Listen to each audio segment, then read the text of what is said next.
आज 1 मे हा महाराष्ट्र दिन व कामगार दिन म्हणून सर्वत्र साजरा करण्यात आला।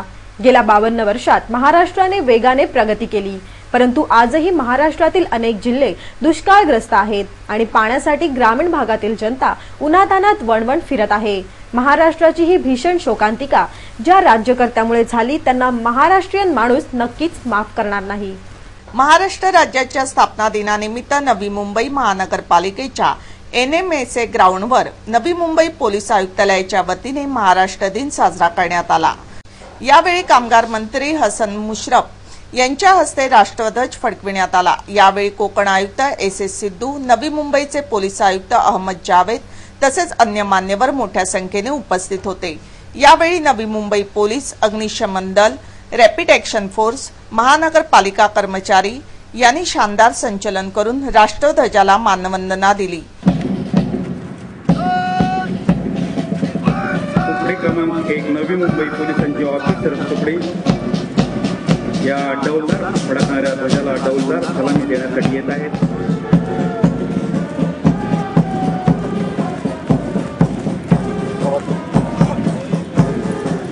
ही नजर महाराष्ट्र पोलिसांची बाणा लढवय्या तरी प्रतीक्षा रक्ताळलेला संघर्ष नक्षल सशस्त्र पोलीस तुकडी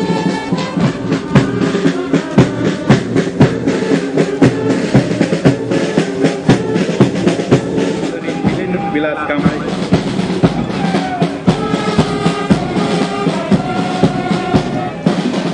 क्रमांक 4 नवी मुंबई पोलिसांची राईट कंट्रोल पोलीसची तुकडी। उपस्थित मान्यवरांनी या शानदार संचलनाची पाहणी केली। या संचलनामध्ये श्वान पथकाने सहभाग घेऊन सगळ्यांचे लक्ष वेधून घेतले।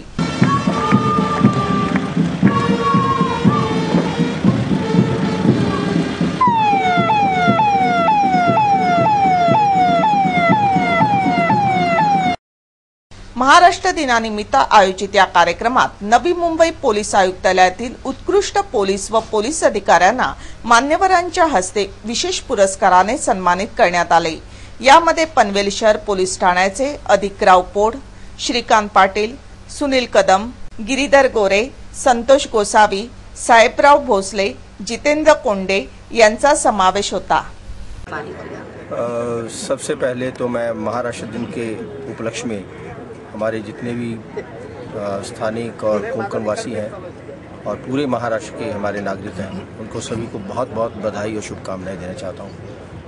और जिस तरह से राज्य आगे बढ़ रहा है, इसको और भी गति से आगे ले जाना है। इसके लिए सारे जो चाहे वो नौकरशाही है, चाहे लोकशाही है, सभी जिसके अंग हैं उन्होंने एकजुट के काम करें। ये प्रण रहेगा हमारा और ज़्यादा से ज़्यादा लोगों की भलाई के लिए काम करें और अच्छे तरीके से काम करें, ताकि हम महाराष्ट्र को जैसे आज एक नंबर 1 पे है, ऐसे नंबर 1 पे इसको कायम रखें।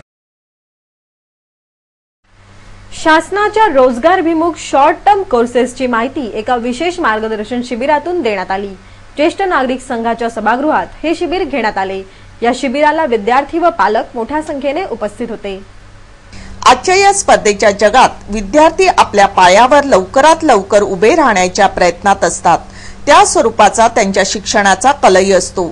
यावेळी त्यांना योग्य शिक्षण, प्रशिक्षण व मार्गदर्शन मिळाले तर त्यांना अनेक अडचणींवर मात करता येऊ शकते।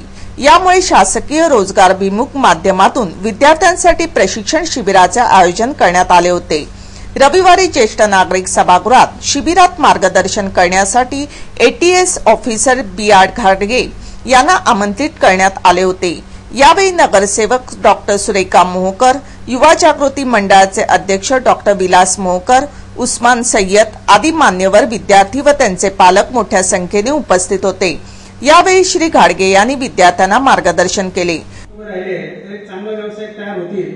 आणि समाजामध्ये आर्थिक विषमताची जी दरी वाढलेली आहे ती काही प्रमाणात कमी होण्यासाठी मदत होईल। त्यामुळे माझी सर्वांना विनंती आहे की या योजनेचा सर्वांनी फायदा घ्यावा आणि सर्वांनी व्यवसाय जिंकवावा। रोजगारभिमुख योजनेच्या अधिकाऱ्यांनी विद्यार्थ्यांना या योजनेबद्दल अधिक माहिती दिली। संस्थेमध्ये शॉर्ट टर्म कोर्सेस, विविध शॉर्ट टर्म कोर्सेस चालतात। हे सर्व कोर्सेस रोजगारभिमुख कोर्सेस आहेत। म्हणजे आता आपण बघितलं असेल की कम्प्युटरचा वापर ऑफिसेस, घरी सर्व ठिकाणी होतो। मोबाईलचा वापर सगळ्या ठिकाणी होतो। आपल्या घरी प्रत्येकाकडे मोबाईल असतो. आपल्या घरी 5 मेंबर असतील तर आपल्या एरियामध्ये किती मोबाईल झाले आणि फक्त पनवेल एरियात किती मोबाईल झाले याचा विचार आपण करा. आता सगळ्या गोष्टींना मेंटेनन्सची गरज आहे आणि computer hardware, mobile repairing, laptop assembly, त्याच्यानंतर ऑफिस ऑटोमेशन विथ DTP असे वेगवेगळे शॉर्ट टर्म कोर्सेस आहेत आणि हे सगळं शिकणं आता ही काळाची गरज आहे. रविवारी सद्गुरू भावे महाराज समाज करंजे ग्रामस्थ मंडळाच्या वतीने वाद्य क्षेत्रातील नामवंत कलाकार रामदादा मेस्त्री यांच्या पुतळ्याच्या अनावरण सोहळ्याचे आयोजन करण्यात आले होते. यावेळी ग्रामस्थांच्या वतीने वाजत गाजत मिरवणूकही काढण्यात आली. सद्गुरू भावे महाराज समाज कारंजे ग्रामस्थ मंडळाच्या वतीने रामदादा मेस्त्री यांच्या पुतळ्याच्या अनावरण सोहळ्याचे आयोजन करण्यात आले. रविवारी रामदादा मेस्त्री यांच्या पुतळ्याचे अनावरण प्रसिद्ध मृदुंगाचार्य पंडित प्रताप पाटील यांच्या हस्ते करण्यात आले. यावेळी ग्रामस्थांच्या वतीने मिरवणुकीचे आयोजन करण्यात आले होते. रामदादा मेस्त्री यांनी समाजासाठी मोलाचे कार्य केले आहे. आध्यात्मिक तसेच सामाजिक तत्वावर त्यांनी भरीव प्रगती करीत समाजासमोर एक आदर्श घालून दिला आहे. त्यांची शिकवण त्यांच्या शिष्याकडून जगभरात पोचली पाहिजे असे प्रतिपादन कर्नाळ स्पोर्ट्स अकॅडमीचे उपाध्यक्ष रविशेठ पाटील यांनी केले. राम मेस्त्री महाराजांवर असलेलं प्रेम दाखवून जी मंडळी इथे हजर आहेत, त्यांचे शिष्यगण हजर असतील, ह्या गावचे ग्रामस्थ असतील, सर्व नेतेगण असतील, यांना प्रथम राम मेस्त्रींच्या चरणी वंदन करून मी एवढंच सांगेन की आज महाराष्ट्राची शान असलेले आपले राम मेस्त्री आणि महाराष्ट्राच्या बाहेर सुद्धा ख्याती असलेले आपले राम मेस्त्री यांच्या पुतळ्याचे अनावरण होणार आहे. आणि हे नुसतं अनावरण करून आपल्याला भागणार नाही. त्यांची परंपरा तुम्ही शिष्यगणांनी उभ्या महाराष्ट्रात नव्हे, भारतात नव्हे, भारताबाहेर सुद्धा तुम्ही परंपरा ती जागवायची आहे. तीच श्रद्धांजली, मी असंच बोलेन, तीच श्रद्धांजली राम मेस्त्रींना कायमची राहणार आहे. यावेळी भजन कार्यक्रमाचे आयोजनही करण्यात आले होते.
महागाईने त्रस्त झालेल्या जनतेला अधिकच चेपून टाकण्याचा निर्णय केंद्र सरकारकडून घेतला जाणार आहे.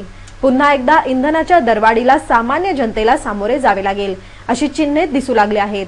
दर निश्चित करण्याचे कामही पेट्रोलियम कंपनीकडे देण्यात येईल असे काँग्रेस सरकारने नुकतेच जाहीर केले आहे. काँग्रेस सरकार पेट्रोलचे दर सुनिश्चित करण्याचे काम हे पेट्रोलियम कंपनीकडे देणार असल्याची चर्चा आहे. यामुळे पेट्रोलची पुन्हा एकदा दरवाढ होण्याची चिन्हे दिसू लागली आहेत. यामुळे सामान्य जनतेचे हाल होणार आहेत. डिझेलमध्ये कमीत कमी 14 रुपये दरवाढ तर पेट्रोलमध्ये 6 रुपये दरवाढ होण्याची शक्यता वर्तवली जात आहे. या थेट दरवाढीमुळे ट्रान्सपोर्टेशनचा खर्च वाढतो. त्यामुळे प्रत्येक वस्तूच्या किमतीमध्ये नाईलाजास्तव वाढ करावी लागते. यामुळे सामान्य जनतेचे जीवन अधिकच खडतर होणार याची चिन्हे दिसत आहेत. स्वयंपाकाचा गॅस महागणार असल्याची चर्चा आहे. या सर्व दरवाढीमुळे सर्वसामान्य जनता ही अधिकाधिक पिचत चालली असून येणारा काळ हा कठीण जाणारा आहे. पालेखुर्द ग्रामपंचायत उपसरपंच या पदासाठी प्रकाश वागुस्कर यांची बिनविरोध निवड करण्यात आली. उपसरपंच पदावर बिनविरोध निवडून आल्यामुळे सर्व मान्यवर व ग्रामस्थांकडून प्रकाश वागुस्कर यांना शुभेच्छा देण्यात आल्या। पालीखुर्द ग्रामपंचायतीचे उपसरपंच शांताराम पाटील यांनी आपला कार्यकाळ पूर्ण झाल्यावर स्वखुशीने आपला राजीनामा पक्षश्रेष्ठींना दिला। या रिक्त पदासाठी सोमवारी मतदान घेण्यात आले। या निवडणुकीत शेका पक्षाचे प्रकाश वाघुस्कर यांची बिनविरोध निवड करण्यात आली। यावेळी नवनिर्वाचित उपसरपंचांना शुभेच्छा देण्यासाठी जिल्हा परिषद सदस्य एकनाथ दशेकर, प्रकाश म्हात्रे, सरपंच सविता फडके, मावळते उपसरपंच शांताराम पाटील, माजी सरपंच लता भोईर, रमाकांत दाबणे, सुनील साठे, विजय धावणे आदी मान्यवरांसहित ग्रामस्थ मोठ्या संख्येने उपस्थित होते। यावेळी विजय दाबणे यांनी नवनिर्वाचित उपसरपंचांना शुभेच्छा दिल्या। आज पालीखुर्द ग्रामपंचायतीच्या उपसरपंच पदाची निवड झाली। शशिकांत चंद्र गोंडले यांनी दिलेल्या राजीनाम्यामुळे आपल्या उपसरपंच पदाचा राजीनामा दिला। ते रिक्त झालेल्या जागेवर प्रकाश प्रभाकर वाघुस्कर यांची आज बिनविरोध पालीखुर्द ग्रामपंचायती उपसरपंचपदी निवड झाली। पालीखुर्द ग्रामपंचायतीची निवडणूक 4.5 वर्षापूर्वी निवडणूक झाली आणि तिथपासून शेतकरी कामगार पक्षाच्या ताब्यात ही ग्रामपंचायत आहे। पूर्वी सुद्धा शेतकरी कामगार पक्षाच्या ताब्यात ही 15 वर्षे अशी ग्रामपंचायत पालीखुर्द ग्रामपंचायत आहे आणि सातत्याने शेतकरी कामगार पक्षाच्या विकास कामांच्यावर जोर दिल्यामुळे सातत्याने शेतकरी कामगार पक्षाच्या ताब्यात ही ग्रामपंचायत राहिलेली आहे आणि सतत इथं शेतकरी कामगार पक्षाचा लाल बावटा फडकत आहे। हीच खरी कामाची पोचपावती आहे आणि परत याच्या पुढे सुद्धा येणाऱ्या निवडणुका आहेत त्या जरी आम्ही लढलो त्या सुद्धा शेतकरी कामगार पक्ष जिंकील असं या विकास कामा केल्यामुळे आम्हाला खात्री आहे आणि प्रकाश वाघुस्कर उपसरपंचपदी निवड झाले त्यांचं आमच्या ग्रामस्थांतर्फे हार्दिक अभिनंदन करतो। श्री छत्रपती शिवाजी हायस्कूल रोहिंजण तर्फे नवनिर्वाचित सभापती हरेश केणी व उपसभापती प्रमिला म्हात्रे यांचा सत्कार करण्यात आला। यावेळी अनेक मान्यवर व ग्रामस्थ मोठ्या संख्येने उपस्थित होते। पनवेल पंचायत समितीचे नवनिर्वाचित सभापती व उपसभापती यांच्या सत्कार समारंभाचे आयोजन रोहिंजण येथील श्री छत्रपती शिवाजी हायस्कूल येथे सोमवारी करण्यात आले होते। यावेळी सभापती हरेश केणी, उपसभापती प्रमिला पाटील, शाळेचे अध्यक्ष गोमा पाटील, चेअरमन अनिरुद्ध पाटील, हेडमास्टर भोसले आदी मान्यवर, शिक्षक व ग्रामस्थ मोठ्या संख्येने उपस्थित होते। यावेळी हायस्कूलतर्फे सभापती व उपसभापती यांचा सत्कार करण्यात आला।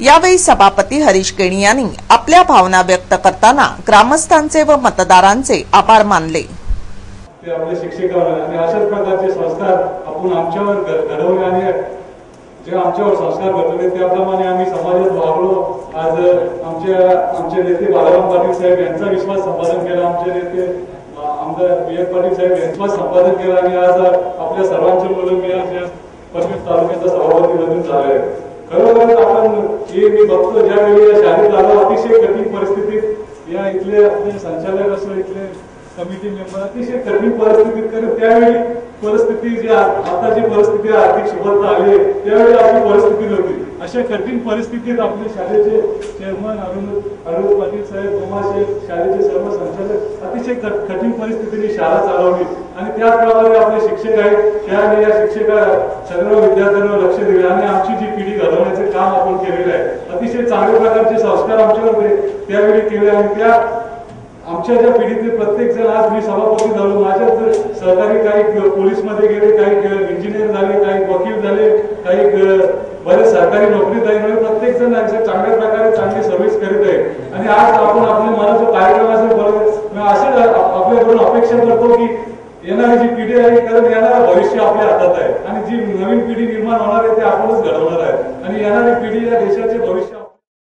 कर्नाळा आज तक बातमीपत्राबाबत आपणास काही सूचना करायची असेल, काही माहिती द्यायची असेल किंवा जाहिराती संदर्भात तर आम्हास संपर्क साधा। आमचा पत्ता आहे संपादक रमेश भोळे, कर्नाळा आज तक कार्यालय, गेट नंबर 2, गाळा number 9A, Karnala sports academy Panvel. आमचे फोन नंबर आहेत 9323 855 055 किंवा 99700 622185 आणि आमचा ईमेल आयडी आहे karnalaaztak@gmail.com.